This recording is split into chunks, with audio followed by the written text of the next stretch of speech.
Hello. Oh, hi.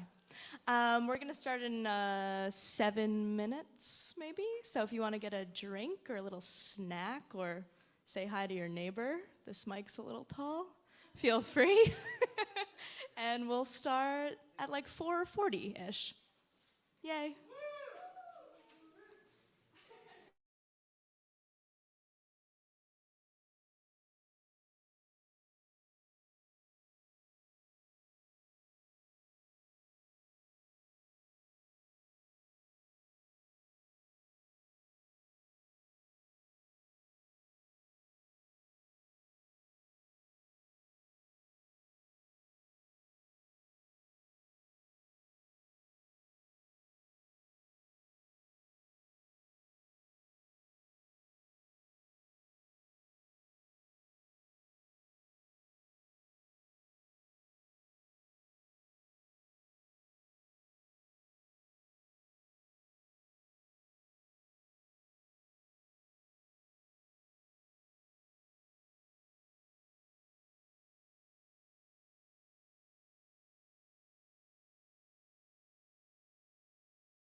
Not to cry, but it might happen anyway. Hopefully during the Q&A, not right now. Like it happened last year, so that'll be good.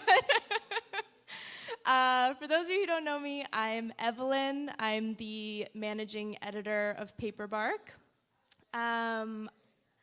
This is our 4th issue that we're celebrating today. We're going to hear from some great speakers, and some of our staff members will be reading on behalf of poets that couldn't be here today. So we're going to get a nice, good picture of the magazine and celebrate it and have some food and hang out and maybe make some friends. Maybe you'll fall in love at the Paperbark launch event. Who's to say? Who's to say how we meet those that we love? Okay, I'm going to start with some thank yous and some acknowledgements. I'm going to start with the land acknowledgement. The University of Massachusetts Amherst acknowledges that it was founded and built on the unceded homelands of the Pecumtuck Nation and on the land of the Norwotug community. We advocate for education about the Native nations whose homelands UMass Amherst now resides on, and the indigenous homelands on which we all live and work. We want to thank the Augusta Savage Gallery so much for hosting us again. This has been such an amazing space for us, and Alexia has been such a great partner. The art that surrounds you is all by Nyana LaFond. Her work is up until May. You can find out a lot more about her on the website, and come back, see the galleries here. There's always amazing work here, so thank you again so much, Alexia, for having us again. It's been great. We want to thank the UMass Arts Council for funding this event. All that cheese out there, that didn't come from my pocket. That came from the UMass Arts Council, believe it or not. Also, the Amherst Cultural Council is helping us fund this event with audio and live stream and all this great stuff. So thank you to those supporters. We want to thank the UMass Library Sustainability Fund. They're Paperbark's biggest supporter on campus. They really just make it possible for us to publish this magazine, which at 152 pages in full color is not cheap. So thank you very much to the libraries. And thank you so much to the contributors, some of which are here today. Contributors of past issues. This issue 4 has 45 contributors, which is more than we've ever had.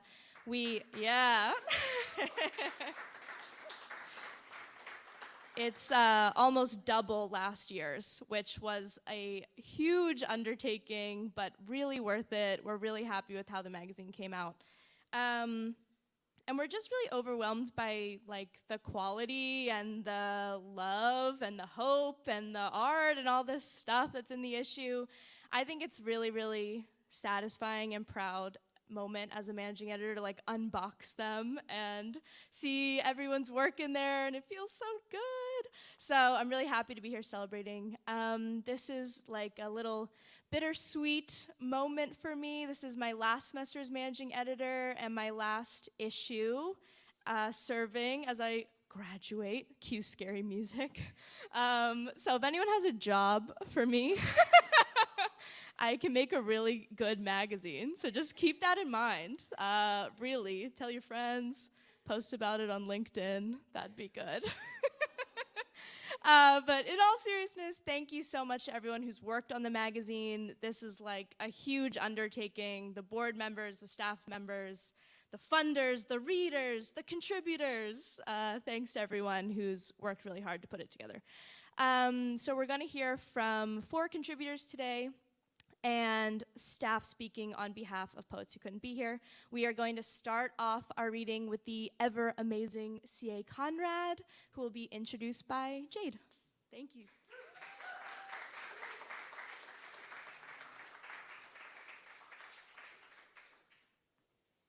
A little short, there we go.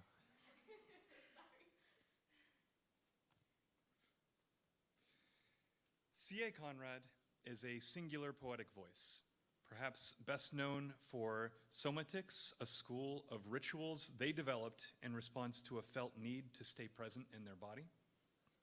Their varied and inventive rituals result in living poems that embody a politics of existence.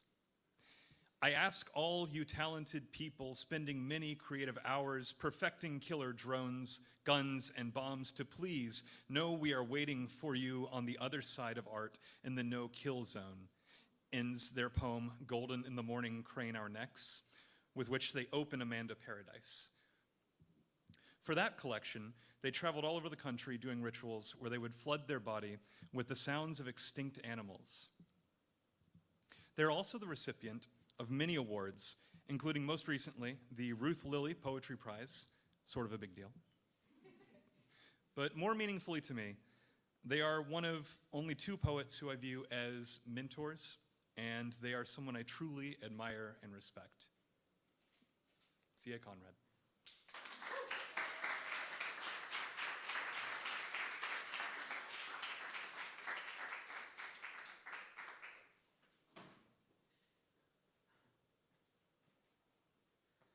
Well, that was lovely. Thank you so much, Jade. I'm really happy to be here. So my contribution in here is an interview, so I'm not going to read that to you. But I'm going to read 3 poems from the book that Jade interviewed me about called Amanda Paradise. For the feral splendor that remains, and it looks like this if you're interested in the shape. For Kazim Ali. Sometimes I strain to hear one natural sound. When gender blurs in a poem, my world sets a tooth in the gear. If God is in me, when will I ask for my needs to be met? Every God is qualified. It's not such a secret. When I was afraid of the road, I learned to drive. Map says name of your city in ocean, line drawn to it. Towing behind the big party. History of life on Earth might be interesting to a visitor one day. Chewing parsley and cilantro together is for me where forest and meets meadow. In a future life, would we like to fall in love with the world as it is, with no recollection of the beauty we destroy today? Golden in the morning crane our necks. In a past life, I was a little fish who cleaned the shells of turtles. A dream helped me remember their deep voice of thanks. Many nights I heard sharks waiting for the tide to draw me near. When the calendar runs out, it feels lucky another awaits. All I have ever wanted was to forge the English language into a spear and drive it into my heart, between leaping and being shoved. No lonelier place to put my faith for the swinging motion inside the dance we share. Don the extraordinary suit for this ordinary day. Take our time studying trees to imagine the nests we would build if we were birds. I ask all you talented people, spending many creative hours perfecting killer drones, guns, and bombs, to please know we are waiting for you on the other side of art in the no-kill zone.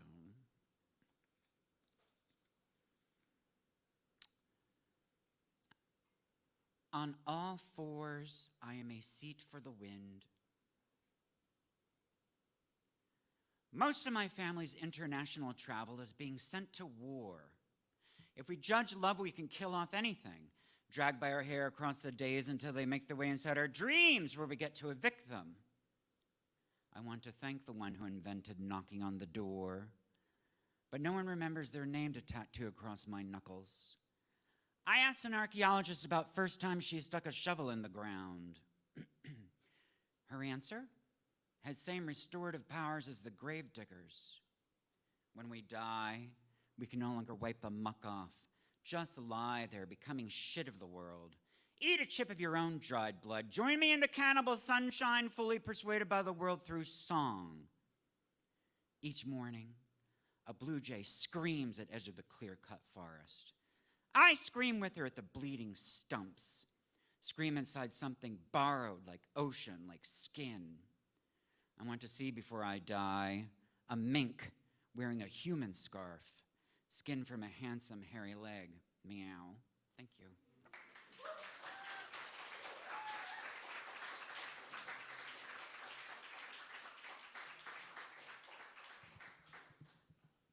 Thank you so much for that, C.A. Conrad. And thank you, Evelyn, for kicking us off tonight. My name is Joe Fritsch. I'm the lead prose editor for Paperbark, and it is my privilege to introduce our next reader, Travis Dalkey.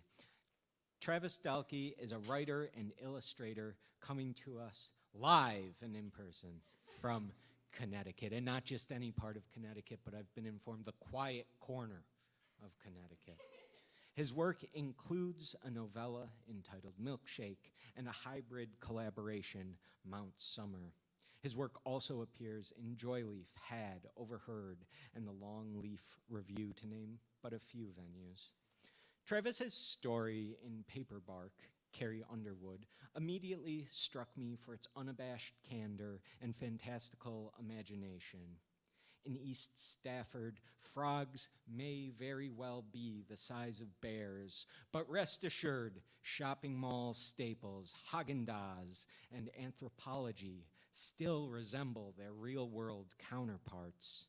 The storyteller models for us an environmental consciousness adapted to its grotesque amphibio-consumerist conditions. May we move as deftly. Please join me in welcoming Travis up to the mic.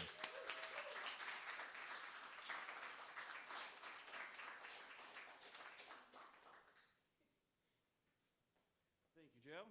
Hello, I'm Travis Dalkey. I'm going to read not the whole story I have in Paperbark, but just half of it. No, not half, but like part of it so you can get the vibe.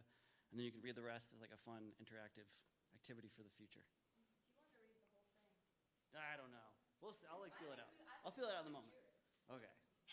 Or we'll see. Okay. The story is called, it's about my friend Carrie Underwood. The one thing about East Stamford is the frogs are the size of black bears, and the black bears are the size of frogs. The other thing is that East Stamford is heaven for young professionals. It overlooks the Stamford River, and my former best friend, Ben Stacy, said, "I'd jump right into that river if it was to follow you." There's a microbrewery and an old factory where we can get drunk among the spirits of bicycle chains. Infinite sushi bars that moonlight as karaoke bars in a sea of espresso, and the best ever hole-in-the-wall breakfast spot where they melt Reese's Pieces into the pancake batter. Our third floor walk-up is infested with houseplants that eat shower steam and stale pots of coffee. A mile off is an outdoor shopping center, a boat launch, and a public park larger than my entire hometown. I leave my brief but tastefully bulleted resume at every store in the center. At Anthropology, the sales manager provides a cup to pee in. In the stockroom's forest of crushed velvet dresses, I fill the cup to its halfway line. It turns an extremely purple shade of green. I don't know if that's accurate. I didn't Google that, so that might not be real. The sales manager says that according to mood ring lore, I am passionate, easily excitable, and very happy. She hires me on the spot. I take my lunch breaks in the park. The park was built upon 73 acres of mattress wetland and is fed by a culvert. Every day for lunch, I eat week-old waffle cones from the Haagen-Dazs dumpster. The Haagen-Dazs always smells like pine varnish. You say the reverse frog-bear proportions are not as bad as people think. Most of these mammoth frogs were wiped out by French colonists back in the 1800s, hunted for sport and their leg meat. The colonists feasted upon the frogs during history's second ever Thanksgiving. There are murals along the shopping center's walkways that depict this. The only bear-sized frog I've ever seen was in a grainy Facebook video. In the video, it was taking up an entire koi pond. The sun is oily on taut leather slime. Its tongue is a 20-foot pink whip ready to kill herons, squirrels, and rabbits. Without a rodent population, East Stamford floods with acorns. There is open season on tree saplings. In the winter, men in blaze orange vests travel here with handsaws to make $5 for every tree they kill. They fill the booths of Denny's, sitting silently with their eggs and coffees, marrying waitresses, divorcing waitresses. In turn, East Stamford teams with cheap family lawyers who adorn their offices with Harlow throw blankets, which they do sell at Anthropology. That is a researched fact that I found. At night, when you get back from class, we'll brush our teeth in the same mirror, just like Kirsten Dunst and that guy doing Bring It On. If we're going to sleep together, we must first sneak around the dark apartment, pretending to be burglars. We can use our iPhone flashlights to take stock of our belongings before we start making out in a room we pretend is a stranger's.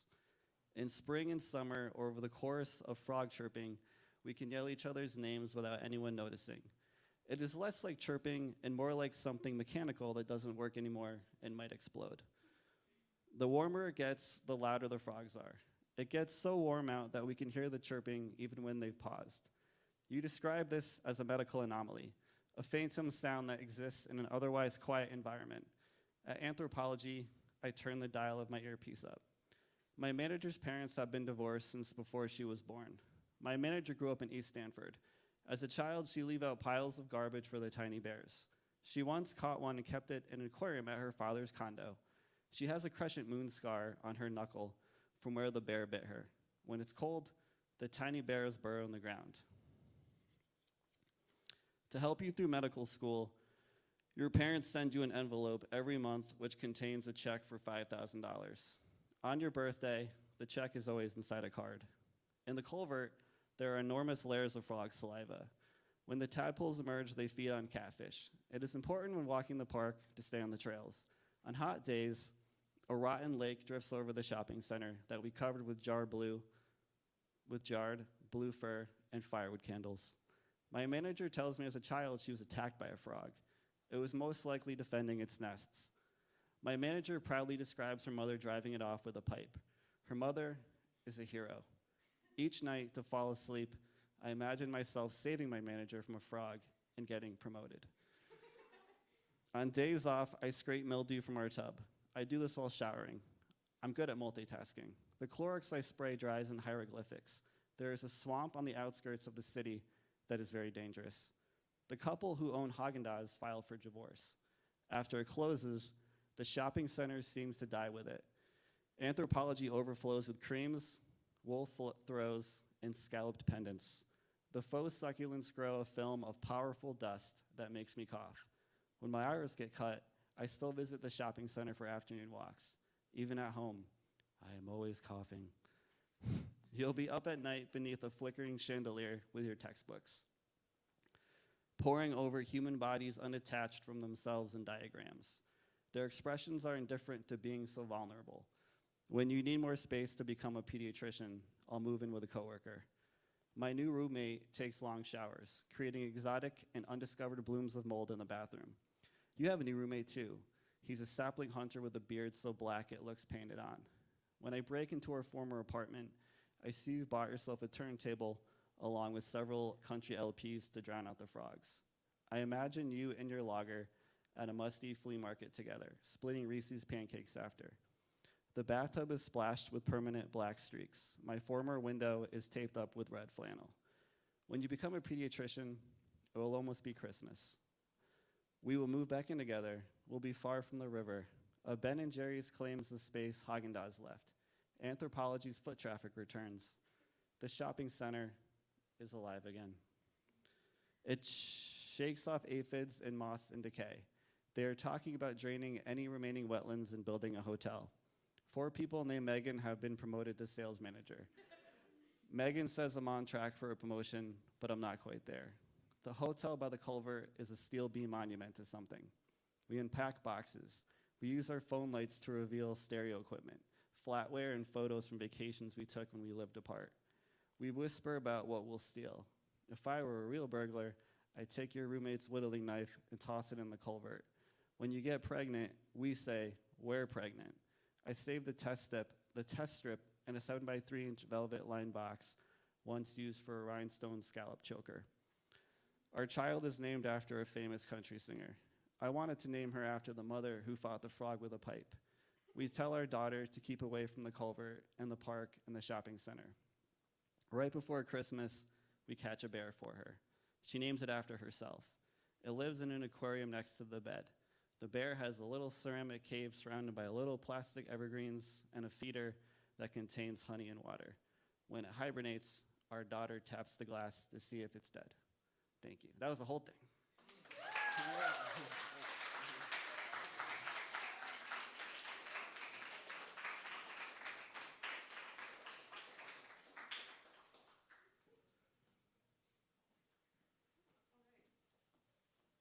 Thank you, Travis.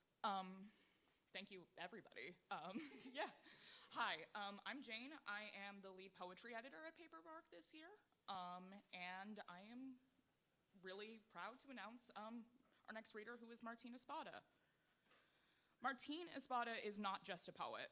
He is also more than just a National Book Award for Poetry winner, which he received for his most recent poetry collection, 2021's Floaters. Martín Espada is also an essayist, translator, editor, tenant lawyer, and an educator. His work, on and off the page, is committed to the pursuit of social justice. You can see a relentless fight for what is good, what is necessary, and what is overdue in his works, and you can feel it in his classroom too. My first semester of graduate school, I was in Martín's Poetry of the Political Imagination seminar.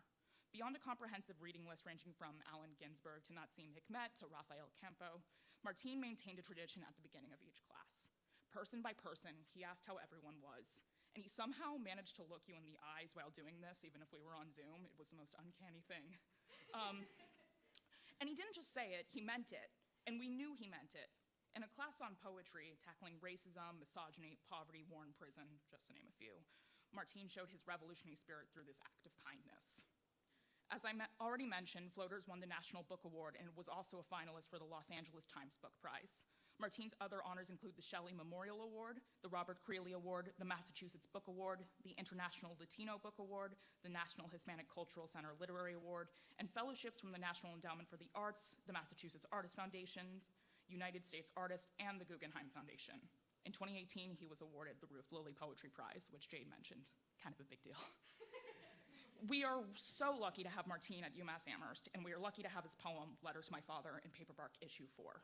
I know that I could not think of a better way to close out the issue than with Martín's poetics, lush with images, intelligence, and the power of a political imagination.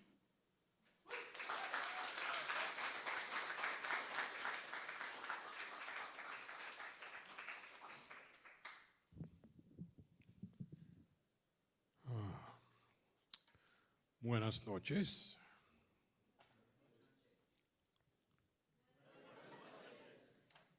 Much better. Well, thank you, Jane, for that introduction. I'd also like to thank Jade and Rachel for inviting me to contribute a poem to Paperbark. Thank you, CA. Thank you, Travis. I'm going to read 3 poems, which are, I hope, ecologically themed. I'm going to start with a new poem. I don't believe I have read this one in public before. It is a poem of urban ecology. As you heard in the introduction, 30 years ago, I was a tenant lawyer.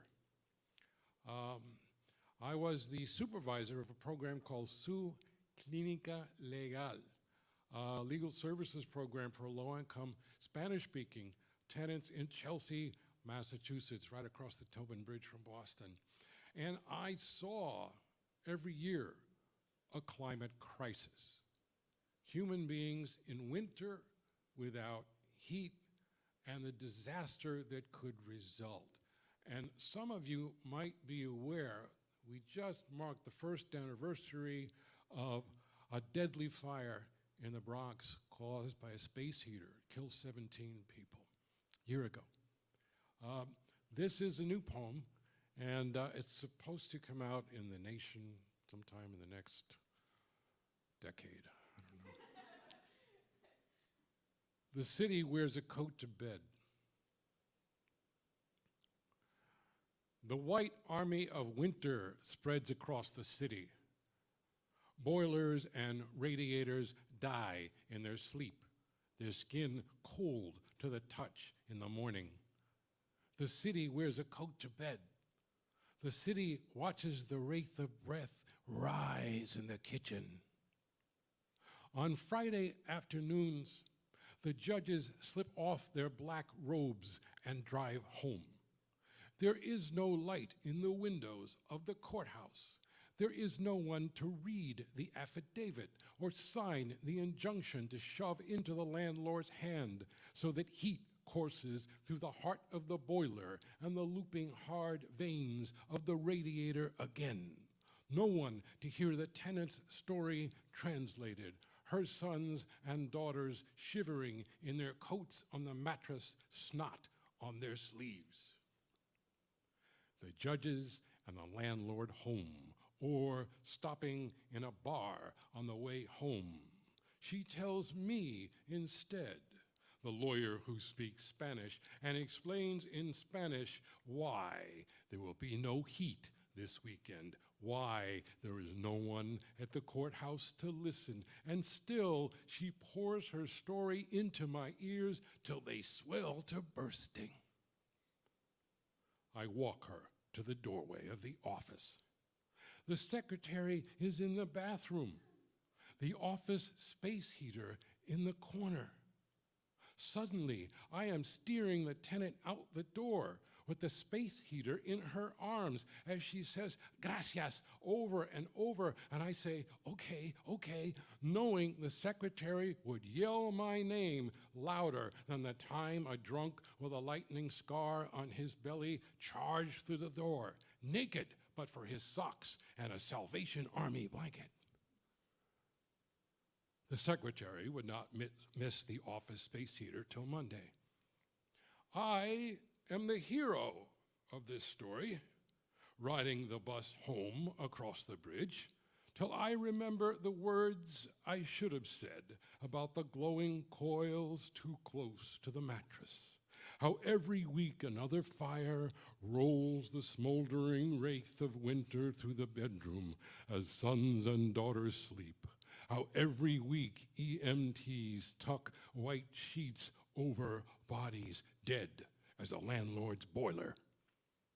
I will dream with eyes open of windows, the coils of space heaters and the coils of mattresses glowing in every window.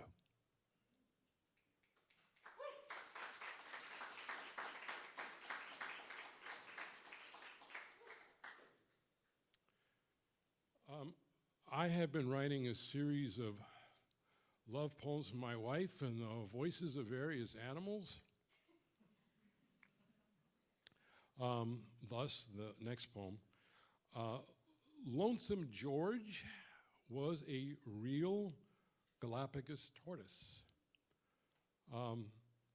Charles Darwin, as you all know, studied the Galapagos tortoise. Everything about Charles Darwin in this poem is true, documenting, among other things, the fact that discovery is often an act of violence. My wife says that this is my most autobiographical poem. Love Song of the Galapagos Tortoise. I am Lonesome George, the last Galapagos tortoise of Pinta Island. I see Darwin's hairy face on t-shirts and hats, backpacks and mugs. I see the statues. I can read the history books if someone turns the pages. I remember Darwin. I was there the day he landed in the ship named for a dog with floppy ears. He tried to lift me up and strained his groin. He climbed on my saddleback shell and tried to ride me, giggling like a boy on a birthday pony. He slipped off and rolled over in the surf, spitting sand. He watched me plod around in search of cactus to crunch, timing me with a pocket watch. He yelled in my ear to see if I was deaf, and I hissed in his face. He invited my tortoise brothers and sisters to board the Beagle. The crew hauled them up the gangplank as guests of honor. Darwin noted in his journal, young tortoises make excellent soup. Like the pirates and the whalers, the naturalists licked their spoons, soup in their beards, toasting the voyage with glasses of our urine. I am Lonesome George. I crane my leathery neck and hiss at everyone. I tuck my head inside my shell. You call and call my name till I peek out. I am a creature of the tropics who curses the icebergs of December. You dress me up in cardigans, sweaters, and wool scarves for winter.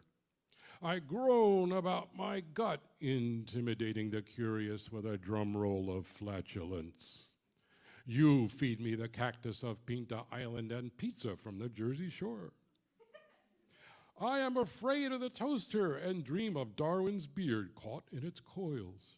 You are afraid of nothing as you make waffles jump from the glowing machine.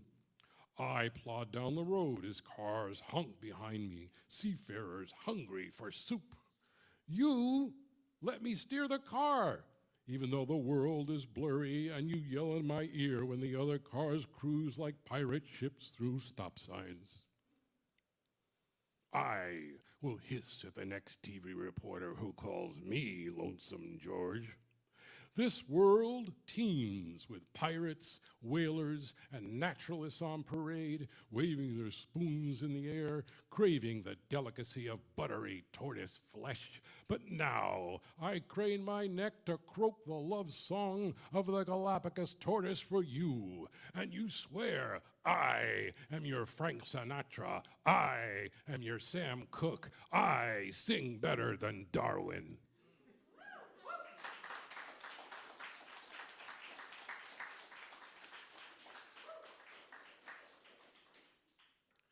That tortoise really didn't like Darwin. This is my third and final poem. This is the poem that appears at the end of Paperbark, issue number 4. Everyone should have at least 2 copies when you leave. Pay for them.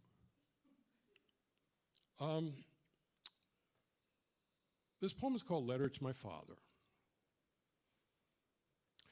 Most people did not think of Hurricane Maria in Puerto Rico as the kind of climate change that kills thousands of people and makes thousands more homeless. Most did not think of Trump's bigoted response to this U.S. colony as gross negligence in the face of climate change. And yet, so it was. My father, Francisco Luis Espada, Frank Espada, was born in the mountain town of Utuado, Puerto Rico in the year 1930 and died in Pacifica, California in the year 2014. When Hurricane Maria hit Puerto Rico in 2017, I suddenly saw Utuado absolutely everywhere. It was on the internet, it was on television, it was in the headlines. According to John Lee Anderson, in the pages of The New Yorker, Utuado had become, quote, a byword for the island's devastation. 4,000 people died. And so I started talking to my father, or better put, I started talking to his ashes in a box. And that became the genesis of this poem, the poem that appears in Paperbark, Letter to My Father. October 2017. You once said, my reward for this life will be 1,000 pounds of dirt shoveled in my face. You were wrong. You are 7 pounds of ashes in a box, a Puerto Rican flag wrapped around you next to a red brick from the house in Utuado where you were born, all crammed together on my bookshelf. You taught me there is no God, no life after this life, so I know you're not watching me type this letter over my shoulder. When I was a boy, you were God. I watched from the 7th floor of the projects as you walked down into the street to stop a public execution. A big man caught a small man stealing his car, and everyone in Brooklyn heard the car alarm wail of the condemned, "He's killing me!" At a word from you, the executioner's hand slipped from the hair of the thief. The kid was high, was all you said when you came back to us. When I was a boy and you were God, we flew to Puerto Rico. You said, my grandfather was the mayor of Utuado. His name was Buenaventura. That means good fortune. I believed in your grandfather's name. I heard the tree frogs chanting to each other all night. I saw banana leaf and elephant palm sprouting from the mountain's belly. I gnawed the mango's pit, and the sweet yellow hair stuck between my teeth. I said to you, you came from another planet. How'd you do it? You said, every morning, just before I woke up, I saw the mountains. Every morning, I see the mountains. And while 3 sisters, all in their 70s, all bedridden, all Pentecostales, who only left the house for church, lay sleeping on mattresses spread across the floor when the hurricane gutted the mountain, the way a butcher slices open a dangled pig, and a rolling wall of mud buried them, leaving the 4th sister to stagger into the street, screaming like an unheeded prophet about the end of the world. And Utuado, a man who cultivated a garden of avocate and carambola, feeding the avocado and star fruit to his nieces from New York, so the trees in his garden be headed all at once like the soldiers of a beaten army, and so hanged himself. And Utuado, a welder and a handyman, rigged a pulley with a shopping cart to ferry rice and beans across the river where the bridge collapsed, witnessed the cart swaying above so many hands that raised the sign that told the helicopters, Campamento Los Olvidados, Camp of the Forgotten. Los Olvidados wait 7 hours in line for a government meal of Skittles and Vienna sausage, or a tarp to cover the bones of a house with no roof as the fungus grows on their skin from sleeping on mattresses drenched with the spit of the hurricane. They drink the brown water, waiting for microscopic monsters in their bellies to visit plagues upon them. A nurse says, these people are gonna have an epidemic. These people are gonna die. The president flips rolls of paper towels to a crowd at a church in Guaynabo, Zeus lobbing thunderbolts on the locked ward of his delusions. Down the block, cousin Ricardo Bernice's boy says that somebody stole his can of diesel. I heard somebody ask you once if Puerto Rico needed to be free, and you said, 3 pulgadas de sangre en la calle. 3 inches of blood in the street. Now, 3 inches of mud flow through the streets of Utuado, and troops patrol the town, as if guarding the vein of copper in the ground, as if a shovel digging graves in the backyard might strike the ore below, as if La Brigada swinging machetes to clear the road might remember the last uprising. I know you are not God. I have the proof. 7 pounds of ashes in a box on my bookshelf. Gods do not die. And yet, I want you to be God again. Stride from the crowd to seize the president's arm before another roll of paper towels sails away. Thunder Spanish obscenities in his face. Banish him to a roofless rainstorm in Utuado, so he unravels one soaked sheet after another till there is nothing left but his cardboard heart. I promised myself I would stop talking to you. White box of gray grit. You were deaf even before you died. Hear my promise now. I will take you to the mountains where houses lost like ships at sea rise, blue and yellow from the mud. I will open my hands. I will scatter your ashes. En Utuado. Muchas gracias. Thank you very much.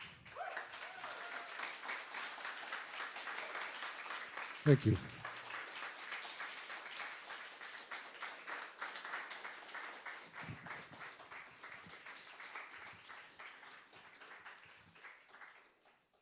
Thank you, Martine. My name is Rachel. I'm part of the Paperbark staff, and I'm a poetry reader. I'll be reading 2 poems from contributors for this 4th issue. Should I Kill Spotted Lanternfly by Robin Gow. I hope to be born naturally in the next life, under the tongue of a giant or the feathered heart of a bull. On the building's metal spine, I tell myself stories of a forest so dense no other animals but us can survive. We make violins of our souls. We dance and pulse our wings, dig pockets out from soil, suck years from the ankles of immortal trees. So then I'd like to ask you what it means to you to erase. Am I gone with my crumbled legs, or do I persist like mausoleum? Do our bones end up in a similar yard, in the separate piles or the same? You could collapse me, annihilate all my tiny private engines, but should you? This is something you can only discover for yourself. I'll be here, dreaming of my wild, unbroken woods.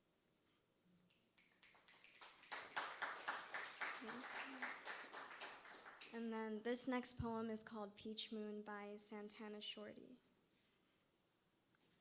Yawning dirt road, steps to the garden, a monsoon love affair, and a peach too hard to pick. 90-degree angles underfoot, made from mud and wood, I hold my tongue outstretched for a taste of water and a tingle of lightning. In turn, I wait, facing southeast, to see the peach I thought not yet ripe, unfurling from the horizon to bite. Thank you.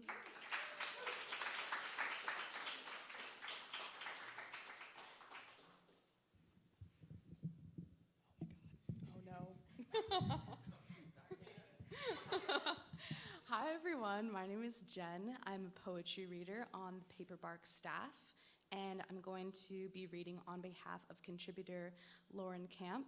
I'm going to be reading 2 of her poems. This one is called History of Salt, History of Spiral. It is said the man built a spiral in salt, and in 6 days. He wore hip waders, wading, ordered rocks, made it to hold the soul of the water. A backhoe scooped and anchored. Beneath the crown of sea, hoe on hoe had piled to a pattern of metal. Archimedes made a spiral to place a curve. A curve can run from a fixed point to a length. The artist rebuilt his spiral, wider, built it to circle backwards from empty to the ambit of cosmos, to place what wasn't there. The backhoe carried basalt, placed it in salt. The salt was pink, the flats green. The salt was white like nothing. For a while, rocks were buried in bubbles of salt, the man in black waders. The mathematician imagined a spiral that threw constant speed, constant velocity. The artist made a spiral to match the horizon. The lake is shallow and without outlet. Ice Age Lake watched, unwatched. Within the spiral, you cannot find it. It is said the lake is nearly 1/3 salt. The salt makes a crust. The rock is black. The spiral is always a spiral. You are there and not at the same time, and you are carrying a question, maybe all your questions. To walk it is to accompany dreams.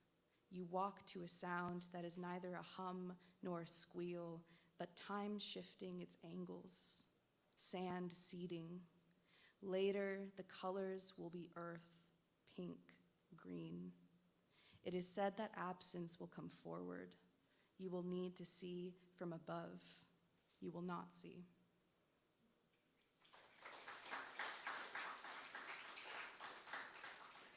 One more from Lauren Camp called Arena. The sky is out again, galloping on its inherited ribbon. It's so easy to stand under it, the whole pulse of the world, the dead stars, clouds slinking around, thinking rain, thinking landless, then giving up on that, and wandering slowly without a thought of tomorrow. And I realize the sky must love to drape itself with fancy signals and ceremonies, must love its tight squeezes and overlapped spines and its nothing. Everyone is watching. Everyone here has a reason to visit this place serrated with mountains and praised as pristine. And I am amidst them, bathing in their overlapped languages, saying the last time, or the next time, or the day's end, or all the places we've ever been acquainted with night. It's a pleasure to be undisciplined about our waiting. Raven staccato to prove another whole day ghosts. The sky is so good at knowing how to be endless. I want to tell the truth. Even tonight, sitting on the edge, nothing much happened in front and in my peripheral vision. In this one deep field of time, my only self-portrait was breath. What do I know of the world? I am alive. I traveled with a few old forks and a left-hand margin. I balanced below the night, faithful, full into its echo. Thank you.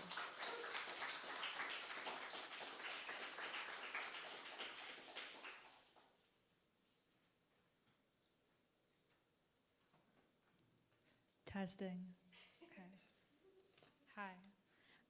My name is Anna Chapman, and I was the art lead for this episode of Paperbark.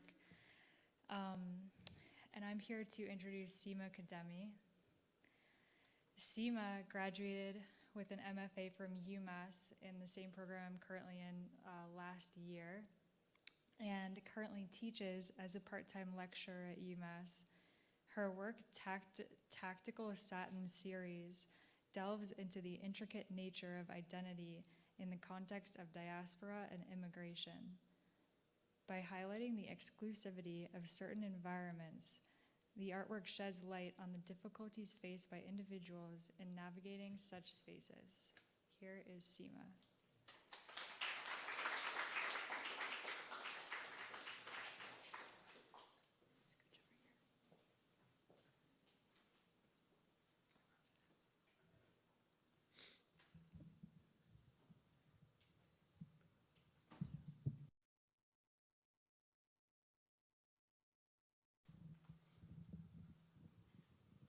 Testing. Thank you, Anna. Hi, my name is Seema.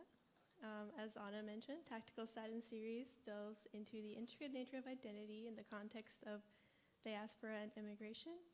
To be more specific, this series is about my own experience as a girl who grew up in Iran and moved to the American South at the age of 13. Just to give a quick background, I was born in the US and my dad worked in the US. He ran a small convenience store in the small town of Bessemer, Alabama.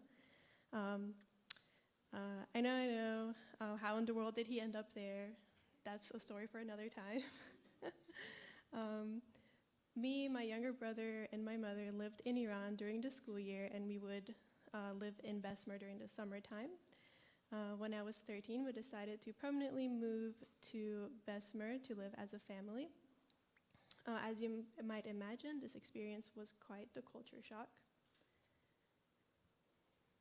The plane is on its way to Europe. Just before we pass the Iranian frontier, a large number of women queue for the toilets. After their visit to the toilet, their appearance has changed. Their headscarves have disappeared. Their hair has been combed and their faces are made up. Eventually, I too take off the dark blue scarf I have been forced to wear for the last 5 years as a symbol of chastity. The text here is from an excerpt by Fataneh Farahani in her book Gender, Sexuality, and Diaspora, describing her experience on the day she left Iran in 1985. Farahani writes about her own as well as other Iranian women's experience of transitioning into a Western diasporic space. She dedicates a chapter to the veil and the challenges that arise from this subject. The veil is a paradox which simultaneously symbolizes oppression and resistance. Farahani acknowledges the nuanced history of women's negotiations with compulsory veiling and unveiling. For example, in a country such as Iran, veiling for women is required by law, and in some countries such as France, veiling is banned in spaces such as public schools. Experiencing living under the Shia Islamic law with compulsory veiling, as well as living in a Western diasporic context and being racialized as a Middle Eastern woman, creates a dilemma when approaching the subject of veiling.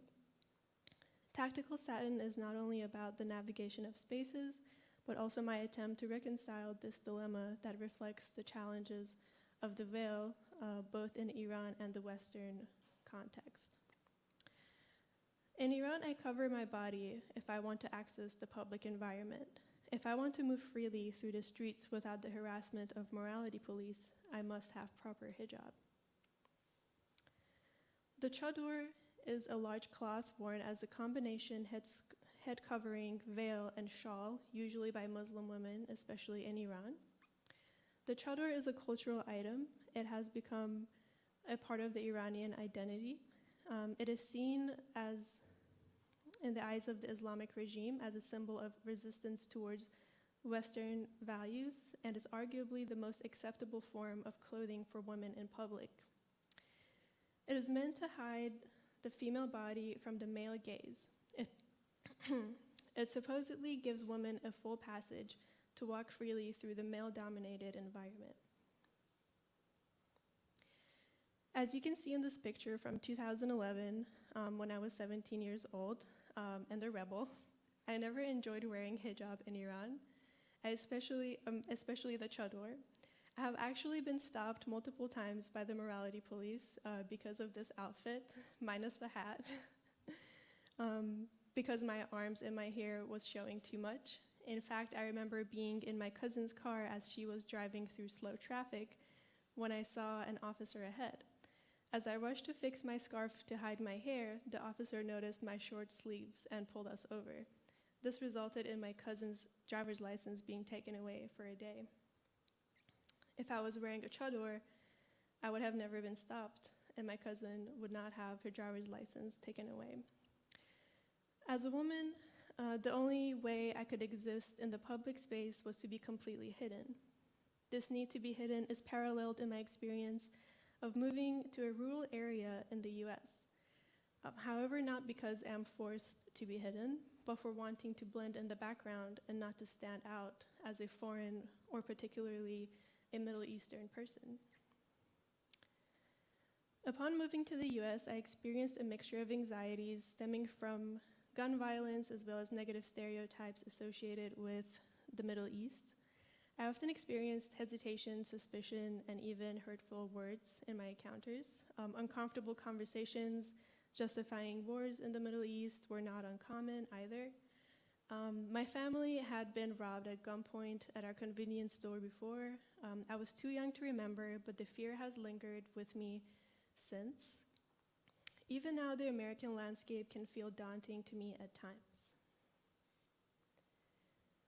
The American wilderness is inextricably linked to American identity. There's a great article on smarthistory.org that talks about the connection between the American wilderness and the American identity. For example, they mention how the Hudson River School became the first style of painting to be considered American in the 19th century, and the landscape embodied American values and identity. This article basically talks about how Americans come to think of themselves as nature's nation. This brings me to the mossy oak pattern.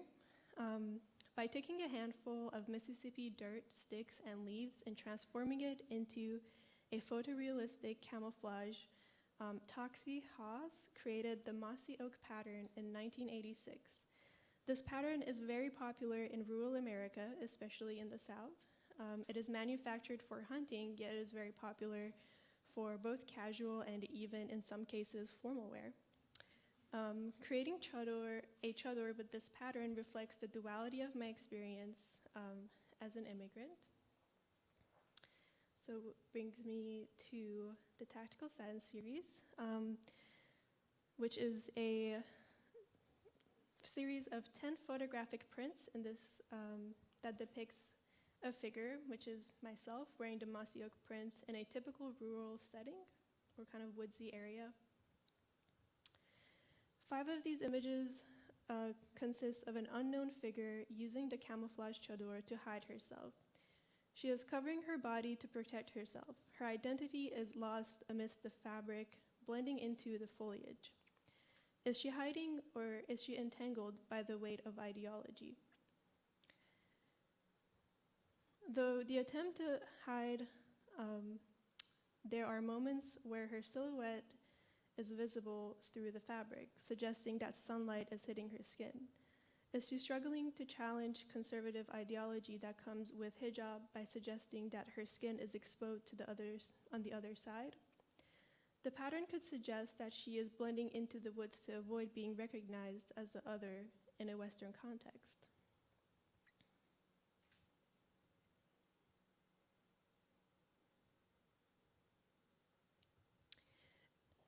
In the other 5 images, my face shows through the chador as I walk through the woods with confidence. Both the shape of the chador and the pattern have become a tool that do what they were intended to, which is to hide one's body in order to roam freely in your surroundings. The chador is intended to hide the female body from the male gaze, yet some may see it as a symbol of resistance towards Western ideals. The camouflage is intended to blend into the background, yet may be seen as a tactical pattern used to hunt. Here the question becomes whether this agency should be read as a celebration of the collaboration between 2 worlds, or should it be feared because of what each element symbolizes?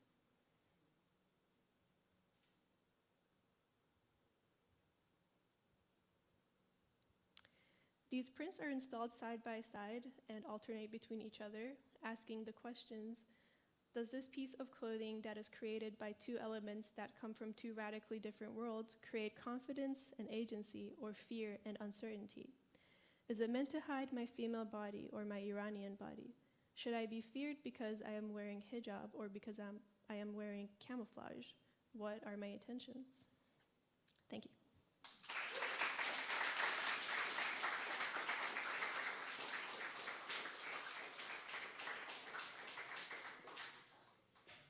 Thank you so much to all of our contributors and readers.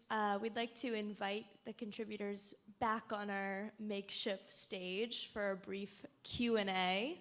So if you have any questions that have been pestering your mind, now is a great time to ask them. I'm going to rearrange these chairs. You can look away respectfully.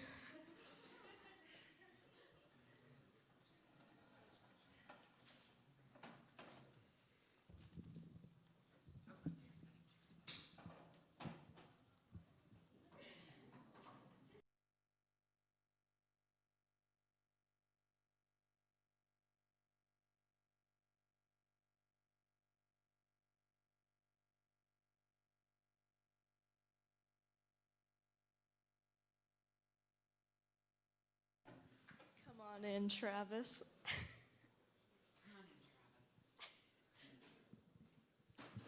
Okay, anybody? Questions? Thoughts? It can be for a particular speaker or for general for everybody. That was for Travis, but he did a BYOC and did bring his own chair. So that can just be a ghost. Don't be shy. Jade. Here's this long cord. Cool. Travis? Why? Whence? The idea for like swapping bears and frogs. Where did that come from?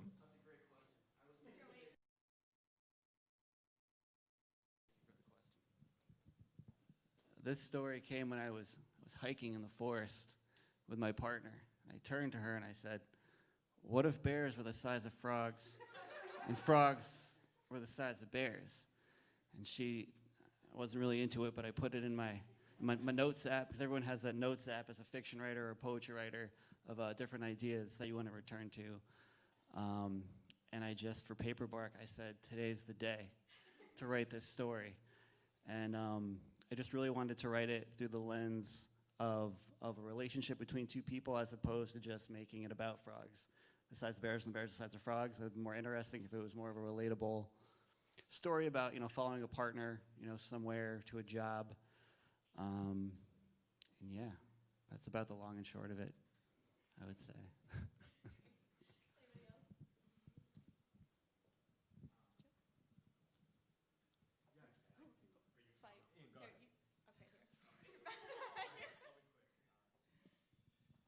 Yeah, this is a question for Martine. In the scope of floaters, where did you see Letter to My Father fitting in terms of its placement?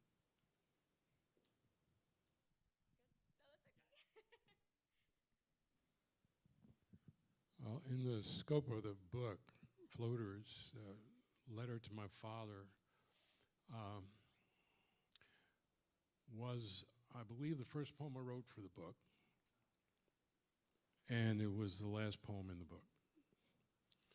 And once I wrote it first, I always knew it was going to be the last poem. I knew that nothing could follow it. I knew that I wanted blank space after that. There was nothing else I could say after that. If I do that poem at a reading, I never read anything after that. Try to imagine this arrangement of 3 poems if I had read that poem in the middle. It would have been really hard to hear the love song of the Galapagos tortoise after that.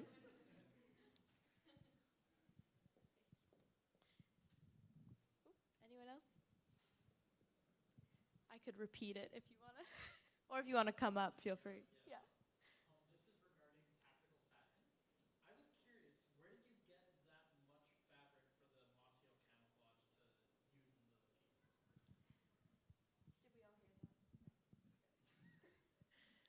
Unfortunately, I had to buy it from the actual website because they were very strict with copyright. I couldn't just print it.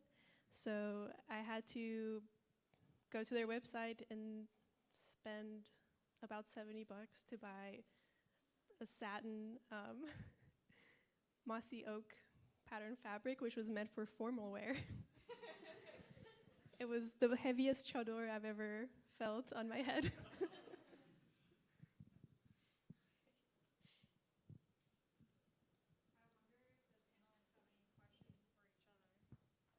I was just going to say, I wonder if the panelists have any questions for each other. Questions for each other? Panelist to panelist? For me? Okay, I'm scared.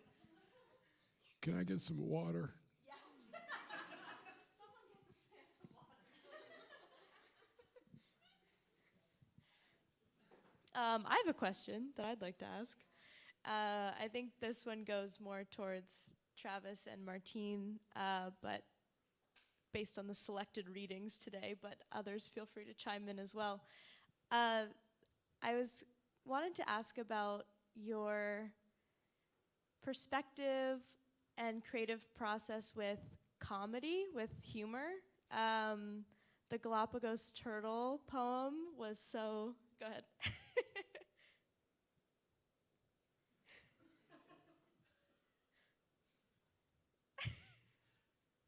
correct. You're dealing with these heavy subjects, climate, ecology. In Travis's story, it's really a terrifying town. This town that is suffused with toxicity and horrible things, mutations happening, but it's so funny. And again, we're thinking about the legacy of Darwin and colonization and the violence there, and yet the poem is so lively and fun. And the way you read it is with so much light and humor. And I wanted to ask you both how you think about humor or comedy or comic writing when dealing with these subjects.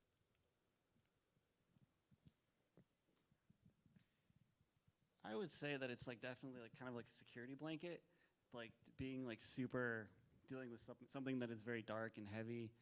I don't know. It's just through a humorous lens. It just feels more comfortable to LOL. Yeah, I don't know. That's a tough question, but that is my vague answer for that question.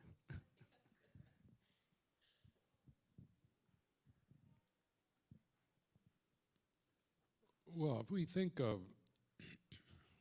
the purpose of a journal like Paperbark, and we think of the purposes of the writers and the artists in Paperbark, there are messages there. And the message depends on craft to be heard. Part of craft is the management and direction of tone. And in this case, the channeling of anger into art. So there is my own anger, but of course the anger of this persona that I created. And how do you channel that? We couldn't get the word out. We couldn't make ourselves heard, make ourselves understood, without being able to vary the tone, without being able to surprise the eye and surprise the ear. And so you might expect me to approach a subject like that head on in a kind of linear fashion. But there's something more persuasive, I would say, in me becoming this fantastical creature and allowing my imagination to run away with itself, which, as my wife could tell you, happens on an hourly basis. As I said in introducing the poem, I didn't make that stuff up. You know, everything that Darwin does in the poem, he actually did in his study of the Galapagos tortoise and other creatures he encountered on those islands, reminding us, as I mentioned, that yes, the discovery is often an act of violence, but there's a way of dealing with that, and in some ways, the best way, if you can, is to laugh at it. And the premise behind the humor is really simple. You might even say simple-minded. The tortoise hates Darwin. I mean, really hates Darwin. Like, has been obsessed with Darwin for 200 years. Which actually is a bit of, I'm taking some license there because the tortoises didn't live that long, don't live that long, but this one did. And he really was the last Galapagos tortoise on Pinta Island, but he hates Darwin. And so he's really resentful of the T-shirts and the mugs and the sort of the deification of Darwin. And so you can't get him to shut up about it. You know, imagine having dinner with this Galapagos tortoise. That's all he wants to talk about. You know, but it's a way of, that's a heavy message, as you point out. What happened to these tortoises? Well, as the poem relates, for the most part, they were eaten. And for all that we love the image of the Galapagos tortoise, we don't stop to think about what everybody did to them, including the naturalists. And so, this is how it took shape. But by the end of the poem, what's happening is this tortoise is declaiming, I sing better than Darwin, which is on its face a ridiculous thing to say. And yet by the time I've inhabited that poem, by the time I get to the end of it, I've persuaded myself, I am Lonesome George. And that's why I want you to come with me on this psychedelic ride.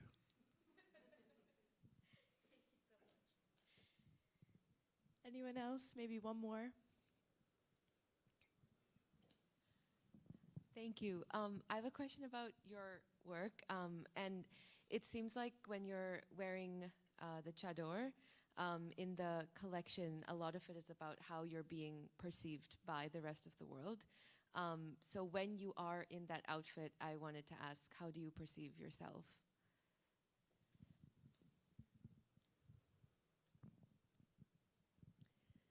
That's a really good question. I personally never enjoyed wearing chadors, so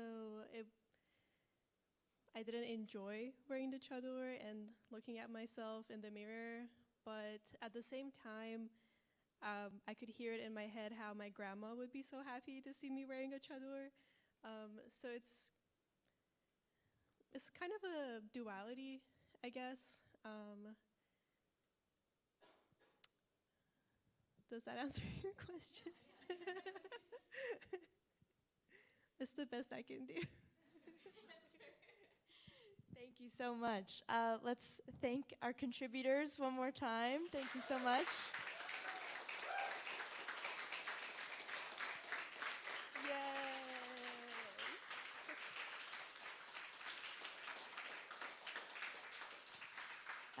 Issues are available for purchase, so get over there. There's snacks, cake, sparkling water, so if you'd like to stick around and hang out, please feel free.